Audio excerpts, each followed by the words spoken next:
abakulu baakubadde akalulu naye omuwanguzi akyalemedde mu bokisi.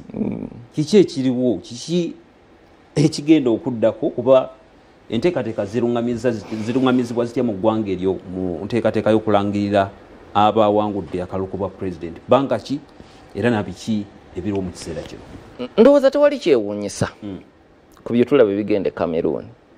Obunkenke, okulwawo okulangirira ebivudde mu kulonda, ne balangirirako eby'ebitundu nga biraga Pobia akulembedde newankubadde Issa Kiroma yasooka kwerangirira ku Sunday wedde nti akulembedde n'ebitundu 6 ku buli 100.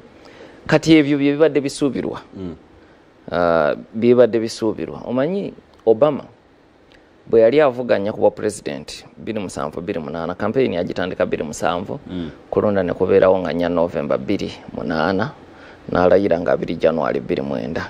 Ne bwe yali atandika campaign ng'ekutte wansi ne waggulu, be yali avuganya nabo mu kibiina ne wabweru w'ekibiina nga bangi bakulu mu kibiina ayina ba Clinton, wabweru eri ayina ba John McCain, nga be bantu ababaddewo yeye mupya. Kanaga nti America erina okusoomoozebwa nti kikyamu omuntu okukola ebintu byebimu buli kaseera ate n'asuubira ng'ebinaavaamu byanjawulo.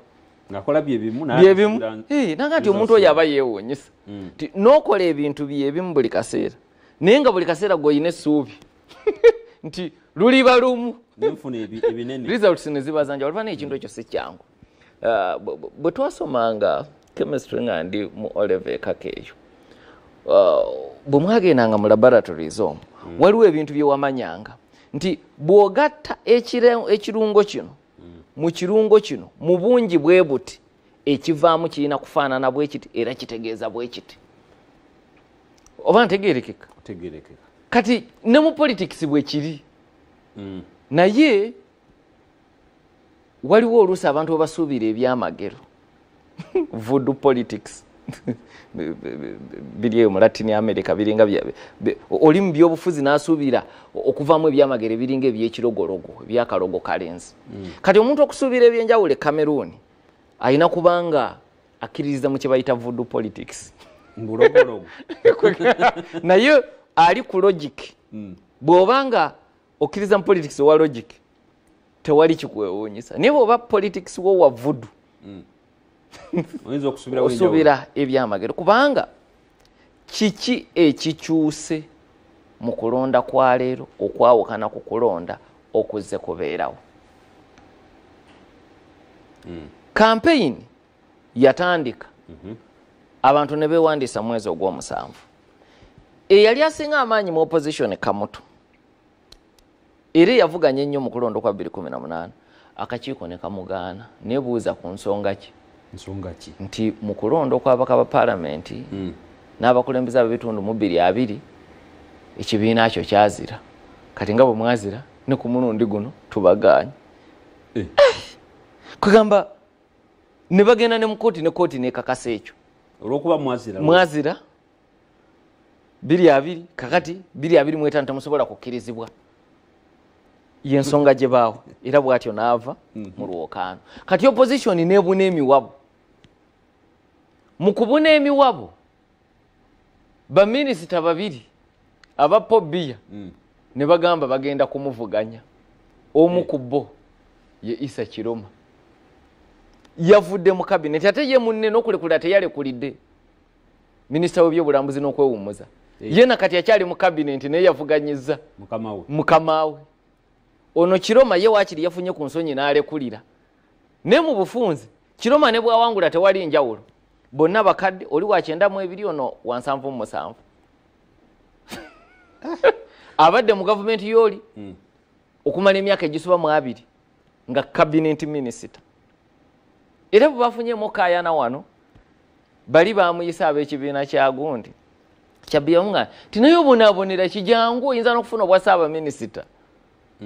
Naye sirowooza nti mu kuwangula kwa Issa Kiroma era oyina n'enkyukakyuka gy'oba ofunye mu Cameroon. Engeri biya gyagimamidde ebbanga lino lyonna yeetaaga tabamiruka wansi bw'eba eyagala okugulawo essuula empya bino ebyokulonda bye babaddemu byonna tebiyina njawulo bye bisobola kubakolera kubanga ebinaavaamu buli omu abimanye erina kubeera ntaanya nga waliwo force ate ng'eri X5 teyina nakubayi ntaano erina kuba X5 nga bwolaba Yahya Jammeh e Gambia nti akakiiko na buli kimu nga yakimaamira ne ssentebe yamweteerako era ye yali amanyi bagenda nakulangirira ye kikirwa kyeyita n'abamawulire ssentebe agenda okusoma nga si yawanguddemu kwegamba mu kwesansabaga n'asooka n'okukkiriza nti kale nzikiriza ngenda nakuwaayo obuyinza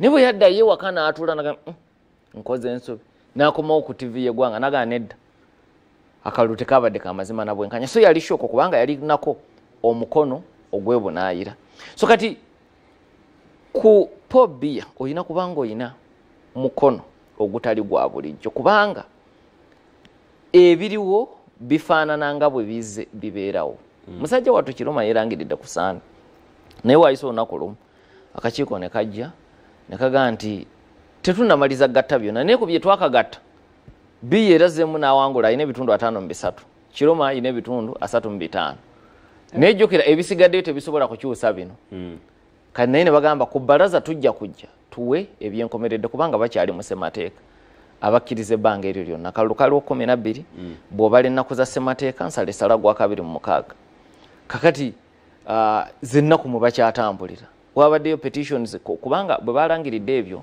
ebyasoose ebyekitundu abantu ne bagenda mu court petition ezabadde 8 mu Constitutional Council nga bakanye bitundu 5 baagala eyimirize nga nti ne mu ebyo kabi balangiridde vulugu yasusse babiyimirize wabeerewo audit Constitutional Council yaganye naga nti mulemeddwa okuleeta obujulizi obwenkukunala kwe tusobola okusinziira okuyisaamu okusaba kwammwe mulinde ku bbalaza kukubeera Constitutional Council yasaza omusango yino okulangirira ebyenkomeredde mutulinde ku bbalaza tulangire ebyenkomeredde bwe tumala kati ate mugende mu kooti eddako in fact bayogedde ku nsonga 2 lack of evidence and lack of jurisdiction nti n'obuyinza si bwa kooti eno bwe muli mu kutusaba kakati ne mulinde ku bbalaza mujja genda mu kooti eyina obuyinza ate era mwetaaga n'obujulizi si kugendayo bugenzi so ekigenda maaso e Cameroon ekyamazima ye Katemba era abadde asuubirwa nti yabadde ng'ambaga kuwerekera ku Pobia